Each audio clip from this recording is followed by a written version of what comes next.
सभापतिज्यू, उपसभापतिज्यू, पार्टीका पदाधिकारी, केन्द्रीय समितिका साथीहरू, म आज मिति 2082 पौष 20 गते नेपाल सम्मत 1146 पहिलाका पारुका दिन राष्ट्रिय स्वतन्त्र पार्टीको केन्द्रीय समितिमा मनोनित हुनुभएका सम्पूर्ण साथीहरूलाई स्वागत गर्न चाहन्छु। पार्टी वरिष्ठ नेता पालेन्द्र शाह, केन्द्रीय सदस्य सुनिल लम्साल, केन्द्रीय सदस्य ध्रुवदेव शाह, केन्द्रीय सदस्यहरू अस्मित पोखरेल, सागर ढकाल, लक्ष्मण थारू, रमेश पौडेल, खगेन्द्र सुनार, गणेश पौडेल, सन्तोष गिरी, डाक्टर नमिता यादव, सरिता गेवाली, सुशान्त वैदिक, लक्ष्मी बर्देवार, शिव यादव, रोहन कार्की, अनन्तराज घिमिरे, रामकुमार ढुङ्गाना, प्रदीप गेवाली, जेम्स कार्की,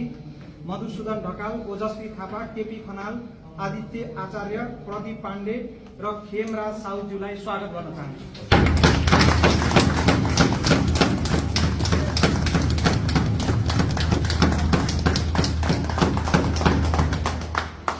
पार्टी सभापतिज्यूलाई उपस्थित केन्द्रीय समितिका नवमनोनित साथीहरूलाई शपथ ग्रहण गराइदिन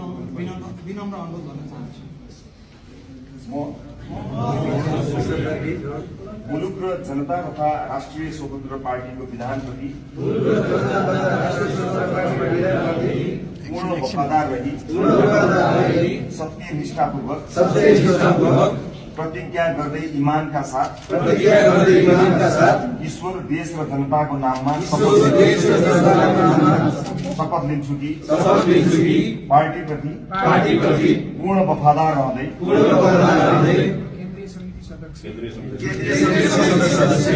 पदको कामकाज, प्रचलित कानून र पार्टीको विधानको अधीनमा रही मुलुक र जनताको भलो चिताई कसैको डर नमानी पक्षपात नगरी पूर्वाग्रह वा खराब भावना नलिई पदीय गोपनीयता कायम राखी ईमानदारीका साथ